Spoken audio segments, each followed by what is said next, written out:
Hello, everybody. My name is Jonah Hardy, and today I'm here to teach you about the Danielson Framework. The Danielson Framework is a method for evaluation for teachers that kind of helps us grow and become better. So, the Danielson Framework is maybe a little bit more nuanced than previous evaluation systems you may have used before. Um, for instance, teachers tend to think that they're doing a little bit better job than they might actually be doing. And the Danielson Framework seeks to maybe inspire teachers or give them ways that they can grow. The core concept of the Danielson Framework is to help us become better teachers and better educators. According to Danielson, this method of evaluation was designed to help teachers accelerate teacher growth, improve student outcomes, and create a more rewarding and sustaining professional environment. There are four different ways that you can be evaluated inside of the Danielson Framework. The categories for evaluation deal with unsatisfactory, basic, proficient, and distinguished. Obviously, we want to be distinguished, but it's kind of hard to become distinguished. If we're all distinguished, then really none of us are, right? So the Danielson framework seeks to help us grow by giving us a strict rubric that we can follow to help ourselves become better educators. So the main concept of domain 3 are 3A, communicating about purpose and content, using questions and discussion techniques, engaging students in learning, and using assessment for learning responsible sorry about that, responding flexibly to student needs. So before we get started, I want each one of you to evaluate yourself in each one of these categories based upon being unsatisfactory, basic, proficient, or distinguished. Pick the category that you think you are and write that down and hang on to that. We're going to be using this system of rating later on to kind of see how we stack up. The framework for teaching, which is what this actually is, was designed to enhance professional practice. It was in many ways the first of its kind and has stood the test of time. Over the last 2.5 decades, the FFT, or the Framework for Teaching, has been used by countless educators worldwide, and the Danielson Group has partnered with thousands of organizations supporting educators in 49 states and U.S. territories and 15 other countries. They've seen this power of this to accelerate teacher growth, improve student outcomes, and create more rewarding, sustaining professional environments. They know that by supporting teacher reflection, collaboration, inquiry, and innovation, the framework for teaching has had a direct impact on student learning and development. And that's directly from Danielson's website. So this is something that they say, this is something that they believe, and hopefully by the end of it, you might believe it too. So component 3A, component 3A. It is communicating about purpose and content. So these are the key elements for success. The key elements of success, according to Danielson, are purpose for learning and criteria for success. Teachers communicate the goals and objectives of learning activities and outline an instructional pathway for students to meet the established criteria for success. Essentially, lay out what your students need to do. There needs to be a purpose behind what you're doing for your students to be invested in what you're doing. If there's no reason or there's no rhyme for doing something, students are going to be less interested. They're going to feel kind of pulled away. And then the second element is specific expectations. Student actions during each step of learning activities are clearly and effectively communicated with specific expectations articulated and reinforced throughout. Let's just stay on top. Let's just stay on top of our students, right? Let's just make sure that they understand what they're supposed to be doing. And the clearer we are with them, the clearer they can become in their work, right? So we need to grow with them. Explanations of content. Content knowledge is scaffolded and presented in multiple engaging ways with frequent integrated checks for student understanding. I know that's something that most of us do, but if you're not doing it, a way that you can do this is just simply break down the content, chunk it a little bit more, make it a easier to digest piece of information. And finally, use of academic language. Verbal and written content related language used by teachers and students is academically rigorous, accurate, and subject and grade appropriate. All of this is right from Danielson's website and from their 2022 framework. Teachers, we need to understand that there are a bunch of different categories for communicating the purpose of our content. And there's a bunch of different methods and methodologies for doing that. But at the core of it, I think it's understanding our students and learning how to scaffold those lessons in meaningful ways. According to Cohen, exemplary teachers link the lesson's instructional purpose or rationale to the larger curriculum. The teacher is very thorough with teaching the content, using precise vocabulary, and scaffolds the information. Exemplary teachers also connect many of the learner objectives to student interest. In this fashion, the student engagement is increased. Of course, you make the content interesting, you communicate why it's important, why it relates to them, and the students are naturally more involved. This is relatively easier for me because I'm a STEM teacher. Might not be as easy for traditional math teachers or things like that. But I think you can still do it. You can still find ways to communicate that purpose. So now I kind of want to show you guys what the rubric for 3A looks like from Danielson. You can see how there's multiple different categories to be judged in, and each one of those learning elements can actually be reviewed and looked at in true detail. So if you've never really seen the Danielson rubric, please take a time to look at it. They're actually, if we were doing this in person, I'd be saying like, here's a printout of this, look through this, hang on to this, mark notes that are important to you. So if this is the first time you're seeing it, know that it's overwhelming at first, but eventually it gets a little bit easier. We kind of just want to stay focused on that right hand side. Oh, sorry, that right hand side over there, that distinguished category, and then maybe look for bits and pieces of where we might actually fall. The important thing to understand with the Danielson framework is you need to be honest with yourself. It's meant to help you grow. It's meant to help you become a better teacher. So we're not perfect. We're all growing. We're all learning. We're all becoming better students and better teachers as the years go by. I mean, we don't want to be stuck in our ways and think that we've reached the top of what we can accomplish right from the get-go, do we? No, I don't think so. All right. So we're going to focus on the distinguished score for explanation of content, and highlight the fact that it says student discussion and students discuss and explain content clearly and precisely. Uh, Notice how it says students explain. We need to understand that part of communicating about the purpose and content of our lessons is our students are able to explain. We are putting the agency back onto the students. You'll notice that's kind of a theme in the Danielson framework, is when we give the students power to be educators. And it's really an important thing to think about. It actually kind of brings me to my next talking point, which according to Cohn, empowering students to take a major role in communication and their own learning is a teacher's goal. If we can step aside and facilitate learning, rather than being the sage on stage, we have done our job. Agency is the ability for students to take ownership of their learning progression. We can build agency through effective communication and handing over many of the procedures, routines, and curriculum instruction to the students. The teacher does not just hand over all components of the classroom to the students, but uses a gradual release of responsibility. When students are ready, they are given the opportunity to prove they can handle each component. It may take the whole school year, but the teacher's goal is always to transfer the power back to the students. That is so important to think about. Like, our job as teachers is to prepare students for life away from us. They're not always going to have us to rely on. They're not always going to have us to come running to and say, Mr. Hardy, I don't understand how to do this. It's our job to prepare them for success away from us. We need to get students involved in the explanation of the content by creating an educational community where the growth of everybody, each individual learner, is the forefront, is the most important thing.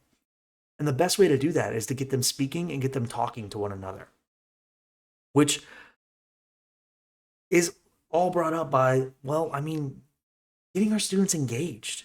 Keeping our students engaged, keeping them invested in their education, it's hard.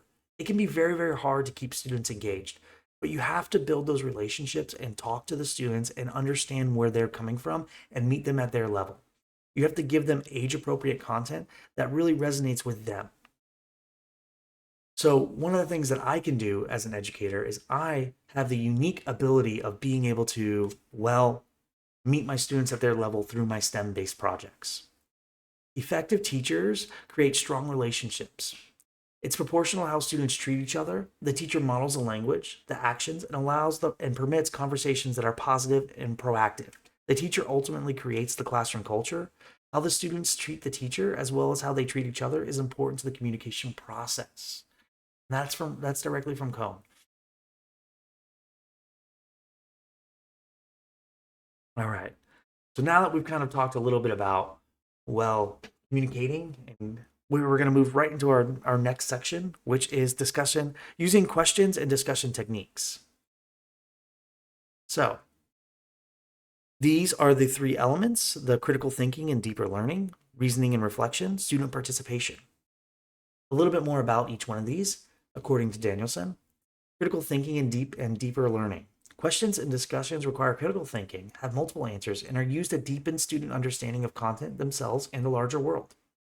Reasoning and reflection. Questions and discussions challenge students to reflect on learning, justify their thinking, and generate ideas for future inquiry. Student participation. Students demonstrate curiosity and engage one another through questions and dialogue, challenging each other with respect and humility. According to Cohn, exemplary teachers know and are able to use discussion to drive instruction. These teachers understand the learning pyramid, with lecture-based instruction at the lowest comprehension level, while student teaching others is at the highest comprehension level. We need to get our students to be teachers again. Notice how the same message is being taught. We are giving the students agency. Again, here's the rubric. We're going to kind of follow this same path. We're going to kind of go through the same structure. That's going to be kind of the way our PD is set up today. We're going to briefly cover the topic. We're going to look at the rubric. We're going to talk a little bit about the rubric. And then we're going to go through and maybe see an example of how it might be used in the classroom. That's the structure of how I want to do it. So for instance, in our last category about communicating with our students, for me, I like to communicate with my students by getting to know them and talking to them on a personal level and figuring out what their interests are. And I do that by questionnaires at the beginning of the year to kind of break down and understand their message. But if we look here at using questions and discussion techniques, I kind of want to specifically look at this part of the rubric, the critical thinking and deeper learning. Now, that's something that we all want for our students, right? Well, according to Danielson, students initiate higher order questions and extend discussions with confidence, applying and developing critical thinking, curiosity, and deeper understanding. I mean, isn't that what we all want for our students? We want them to think critically. We want them to have confidence. We want them to apply our lessons and really build upon them by asking their own questions. Again, it's transferring the ownership back to the students. Again, and I'm going to bring up Cohn again. Exemplary teachers know they must find material that is naturally interesting to the students. If the content a teacher is using is going to be difficult to teach, finding a connection with students' interests will raise the level of engagement and student participation. Questions and the subsequent discussions from higher interest concepts are easier to keep students on task, which in turn makes discussion more powerful. So something that I do is when I am going through and I am teaching AI learning and decision matrices, I use songs and we discuss and we debate songs and we compare them and we talk about them and we talk about them openly with like facts and we back up our data, our factual data with our decision matrices, and we use that to justify our opinions. So we come to these discussions informed and prepared and ready to go.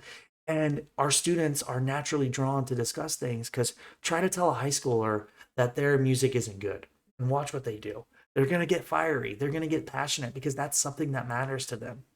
And so we need to make sure that we are reaching them on that level. And one of the best ways to do that is actually with a Harkness discussion. Now, I know many of us have probably done a Socratic seminar before or a Harkness discussion, but if you have not, a Harkness discussion puts all students and even the teacher on the same level playing field. We're all at eye level, we're all communicating directly back and forth, and it is such a better method for discussion than the traditional classroom layout. If you are used to standing up, being the sage on stage, talking to everybody, kind of like saying, "Oh, this is what's important," and you're guiding the students through the discussion that you want to have, your students aren't really getting the most content out of it. What you should be doing is only facilitating when there is a lull in the discussion. And the best way to do that is by having the students looking at one another and actually communicating on this level playing field, sitting in a circle, seeing eye to eye, and communicating like that. It's such a powerful method of education, and I hope that you guys have a chance to implement it in your classrooms. So, component 3C, engaging students in learning.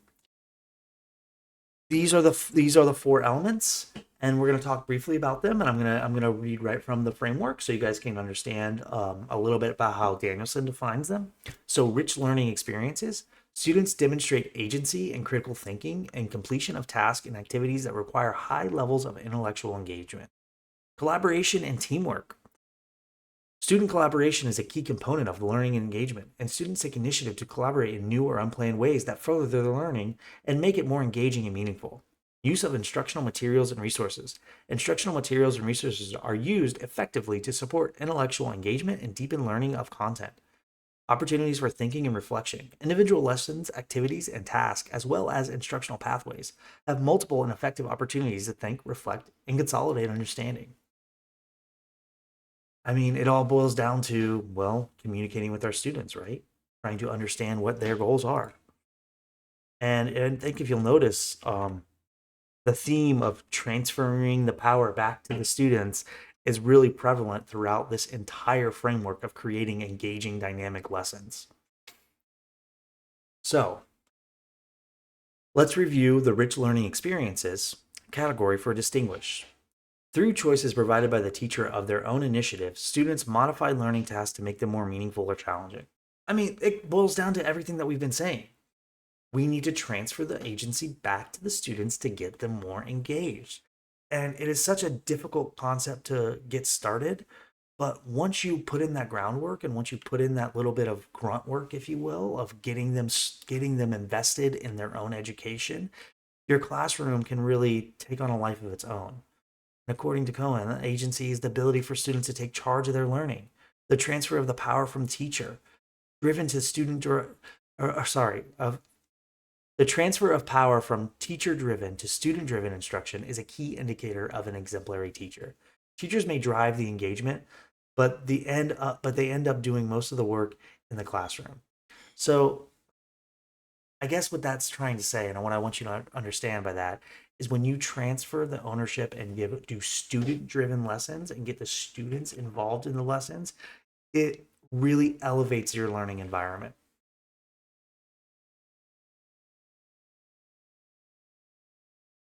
So, for a distinguished evaluation, students take initiative to increase the challenge or complexity of their learning experiences. Again, giving them the chance. One of the ways that I do this in my classroom is I give an option of final projects. I don't say everybody needs to do this final project. I give multiple options or pathways, and I even give an open-ended answer for a final project where students can come up with an idea of something that relates to them and relate it back to the content. As long as they're covering our concepts and they're getting through our concepts, I don't care really how that final project looks because I know I'm going to get something unique when the students are driven and invested in it. So provide opportunities for your students to really explore their thoughts. Now, this is something that I sometimes struggle with. I'm not so great at creating final assessments. It's hard for me to create a rubric where without limiting my students.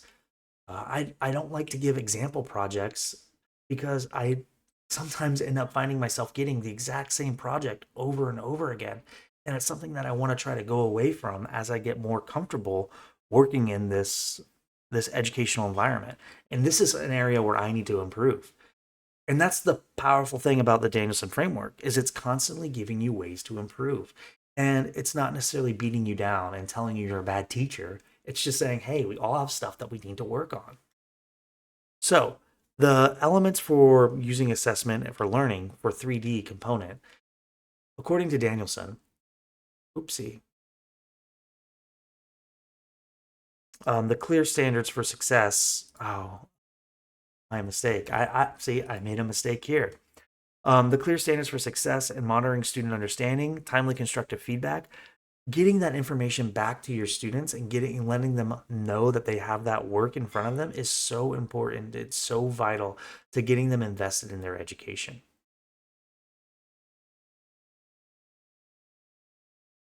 So let's go through and let's look at the clear standards for success category. It's something that, again, I struggle with. Students Students and those who support them clearly understand how their progress is being assessed. They have an active voice in establishing standards for success that are relevant and ambitious. I mean, there's that concept again, transferring ownership back to the students. So they have an active voice in establishing standard for success. Again, get your students involved in your lessons. So make sure that your students know what's expected of them, which kind of builds upon that framework of framework A, right? Where you're giving them clear expectations. They're understanding those clear expectations. If the students understand the importance of their content and why it matters, they're able to develop those clear standards of success. It's how it's all interconnected into one great, awesome framework. So each class's structure has a different form for evaluation of standards of success. My classroom is a performance based class. It's essentially performance task, which if you didn't know what performance tasks challenge students to apply their knowledge and skills to complex real world problems. And STEM programs, that's what we do. We do hands on activities that lead to growth moments. And according to Cone, that's a very important factor of developing and building classes is having a differentiated form of assessment, meeting each learner at their level and understanding that we all think and we all work in different ways and how we all define success is different, and it's a good thing. So again, one of the things that I often struggle with in my classroom is establishing a clear standard for a final project. My class is a project-based learning approach that centers on the creation of student inventions and innovations. It can be incredibly difficult to define to one group of students a clear expectation based upon the creations of a previous group. This is mainly due to the desire of not to limit the scope of their approach to the project.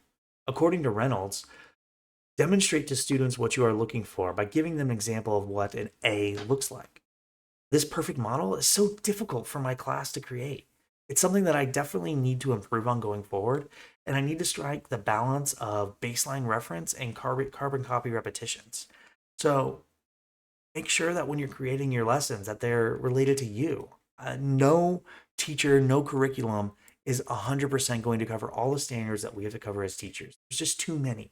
You need to make sure that your standards are being covered that are important, and you need to come up with unique and interesting ways to convey those messages.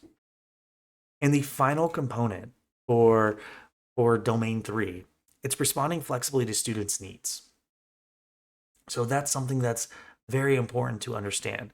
And what these elements of success are, they're evidence-based adjustments, repetitiveness and responsiveness or receptiveness, I'm so sorry, determination and persistence. So for evidence-based adjustments, Danielson says, when appropriate, teachers use their expertise to alter or replace pre-planned activities based upon students' understanding, questions, and interests. So if you're covering a lesson and all of your students already have prior knowledge because the teacher before them was so amazing, I mean, maybe you don't have to spend so much reviewing previous content. Maybe you could go through and jump right into more complex tasks. Or maybe you understand that, oh man, these kids are really lacking in this area and their strengths aren't as good. Okay, I need to adjust and build in some time to grow those skills that they need for these later lessons. And don't just assume that they already have the knowledge. Receptiveness and responsiveness. Teachers are open to and capitalize upon unexpected student actions, questions, and internal and external events. They encourage and support students to pursue new learning opportunities on their own. I mean, again, there's that like on their own again. We're transferring the agency back to them, right? We're keeping them invested and we're being flexible and we're kind of taking advantage of the situations that arise in our daily lives to keep our classes fresh and dynamic. Determination and persistence. Teachers are committed to efficacy even when students encounter difficulty in learning and pursue alternative approaches when necessary to help students be successful. We have to think on our feet. What works for one class does not work for the next class. We have to approach each individual learner at their level.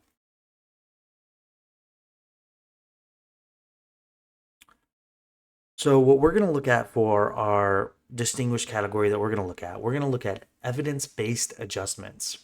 Students' voice, again, students' voice, their needs, and assume responsibility for their own learning by making necessary adjustments to learning experiences with the support and encouragement of the teacher.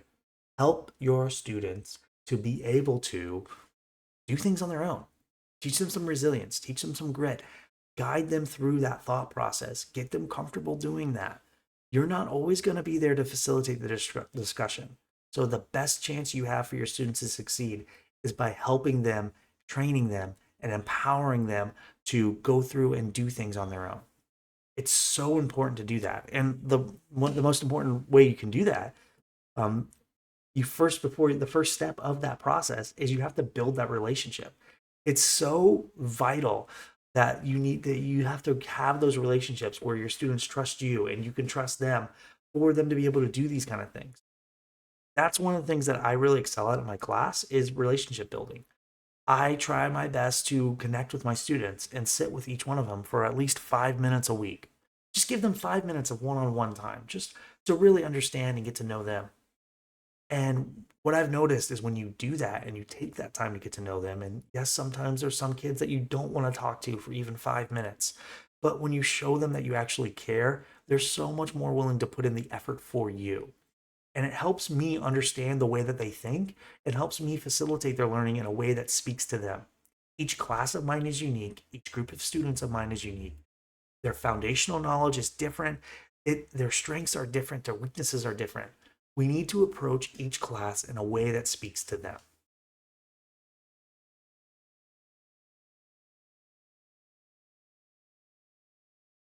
In Cohen's words, exemplary teachers have a growth mindset and are continually adding to their tools and strategies. They use these tools to support effective differentiation. Sorry, I'm speaking so much. That is responsive and flexible to student needs. We have to constantly be growing as educators. The moment that we stop growing is the moment that we become complacent in who we are. So, my final remarks, my final notes for the Danielson Domain 3 framework is I think that each teacher should familiarize themselves with the rubrics for each category and don't be hesitant to do a self-evaluation. Admit your faults, admit where you mess up, admit where you can improve.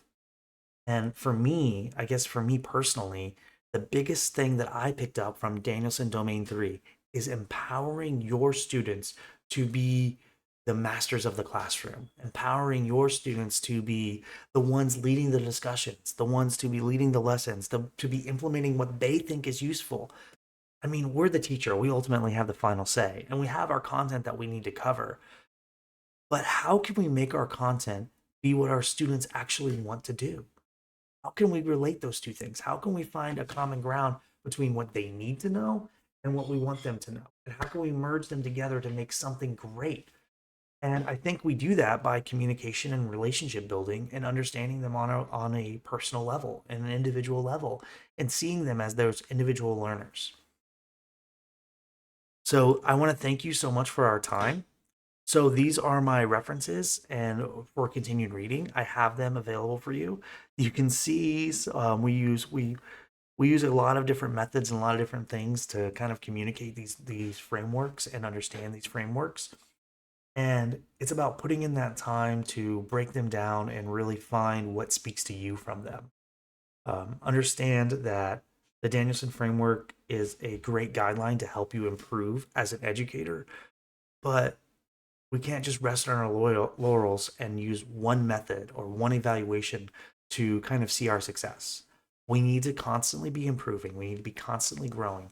We need to understand that our next big innovative idea is just around the corner. Be forward thinking. Don't get stuck.